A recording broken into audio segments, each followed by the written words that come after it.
Kapitola 16. Babs ležala na deduškovej leňoške a neprítomne sledovala tmavé oblaky za strešnými oknami. Uplynuli už 4 týždne, odkedy odišla zo skleneného sveta. Pripadalo jej to ako celá večnosť. Babsík, je všetko v poriadku? Pohľadil ju jemne po vlasoch ocko. Ani si nevšimla, kedy vstúpil na povalu. Jasné, oci, len je mi ľúto, že musíme dom predať. Zaklamala. Ocko ju silno objal. Viem, mali ste s detkom skvelý vzťah. Určite máš odtiaľto mnoho spomienok.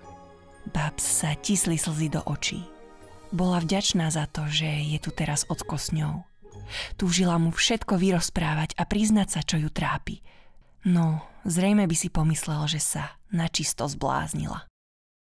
Niečo som našiel, pokračoval po chvíli ocko a zo zadného vrecka nohavíc vytiahol malé látkové vrecúško. Je na tom tvoje meno. Asi ti to chcel detko darovať. Neviem, čo v tom je, ale hovoril som si, možno ťa to poteší. Babs sa posadila a otvorila malé vrecko.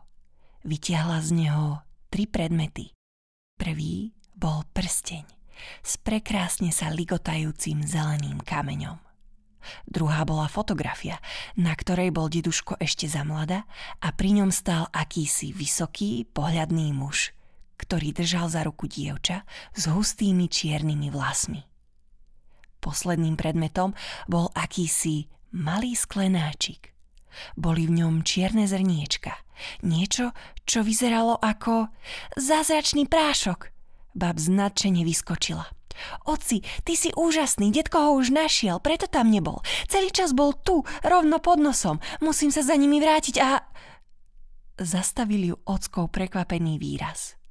Nechápal ani slovko z toho, čo práve povedala. Vzdychol si a jeho úžas sa zmenil na úsmev. Hovoríš ako môj otec. Ste presne taký istý. Povzdychol si a tlesol si dlaňami o stehná. No, hlavné je, že ti to zlepšilo náladu. A teraz bude najlepšie, keď ťa tu nechám samú však. Ešte raz ju pohľadil a odišiel z povaly. Babs si rýchlo obliekla maskáčovú bundu, do tajného vrecka si ukryla flaštičku s práškom, schytila okuliare a postavila sa pred zrkadlo. Teraz sa už proroctvo do bodky naplnilo. Musíš ich zachrániť. No tak, Babs, ty to dáš. Povzbudzovala nahlas svoj odraz v zrkadle. Zhlboka sa nadýchla, zavrela oči a nasadila si na tvár podivné okuliare. Pocítila náhlu zmenu teploty a stále silnejšie počula hukot vodopádu. Napokon dopadla na tvrdú zem. Vstup do jaskyne premien bol čerstvo prekrytý vetvami a lístím. Niekto si dal záležať, aby tu neostala ani stopa po nedávnom boji. Batoh s vynálezmi, ktorý tu Babs nechala, zmizol tiež. Nervózne sa rozhliadla okolo. Zlodej duší a jeho komplici ju určite hľadajú. Musí byť čo najviac opatrná. Začala skúmať okolie, no nemohla sa zbaviť pocitu, že ju niekto sleduje. Prudko sa otočila a od prekvapenia sebou celá trhla.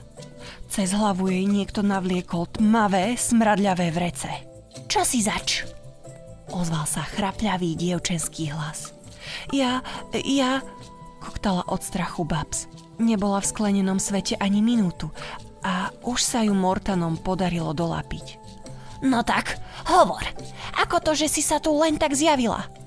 Vrčal jej do ucha dievčenský hlas a jednou tlapou jej to čudo pevne zovieralo ruky za chrbtom. Ja... Tak ty nebudeš hovoriť? Prerušila ju ešte zúrivejšie. Veď uvidíme, pôjdeš pekne so mnou a v kempe sa rozhodne, čo s tebou. Príšera prudko pritiahla Babs k sebe a pôdu pod nohami im vystriedalo čosi tvrdé. Akási doska. Tak, a teraz sa drž. Príšerka zovrela Babsine zápestie ešte pevnejšie. Doska pod nimi sa pohla a oni vyleteli nahor. Babs okamžite rozpoznala pohyby svojho lietajúceho skejtu. Len to nie, Majú aj moje vynálezy. Teraz už nemáme v boji proti Mortanom žiadnu výhodu. Let bol dlhý a vzduch vo vreci poriadne zhustol. Babs napínala uši, aby postrehla aspoň nejaký zvuk, ktorý by jej pomohol určiť, kam idú. No celú cestu ich obklopovalo len nepríjemné ticho. Potom sa ozvalo hlasné čľupnutie a v zápätí ich ohlušil príval zvukov. Smiech a krík sa ozýval zo všetkých strán. Pristáli a väzniteľka strhla Babs vrece z hlavy. Babs niekoľkokrát zažmurkala, aby si jej oči privykli náhlej zmene svetla. Začala rozpoznávať obrysy stoviek bielých stanov, postavených na rozľahlej lúke. Hranice stanového mestečka chránila stena z tekutého skla. Hýb sa, ideme k hlavnému stanu. Prechádzali okolo tvorov, ktoré Babs veľmi dobre poznala z deduškovho zápisníka. Boli to ohrozené tvory a toto miesto vyzeralo ako ich útočisko. Nikto z nich nevyzeral vystrašene, práve naopak. Niektoré tvorčeky leňošili pri stanoch, iné posedávali v hlúčikoch a veselo sa rozprávali. Zopár z nich si podivnú dvojicu všimlo a ostalo na nich s vyvalenými očami pozerať. Veľké modré líšky, ktoré sedeli na zemi a pospevovali si akúsi melódiu, odrazu stíchli a s otvorenými ústami na nich zízali. Možno by tak ostali až do večera, keby do nich zozadu nenarazili dvaja malí škriatkovia. Naháňali sa medzi stanmi a keď zbadali Babs, zastavili, vypulili na ňu oči, luskli prstami a zmizli nevedno kam. Babsina prítomnosť očividne vyviedla z miery aj pôvabnú vílu s dlhými ríšavými vlasmi. Od prekvapenia zvískla, roztiahla svoje široké krídla a odletela si sadnúť ku stolu k malým rikotkám, ktoré práve pripravovali úžasne vyzerajúci koláč.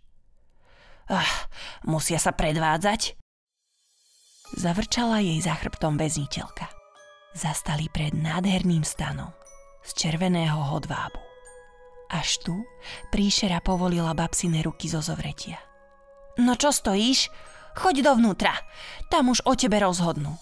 Nepríjemne sa zasmiala. Babs odokryla záves a s trasúcimi kolenami vstúpila do stanu.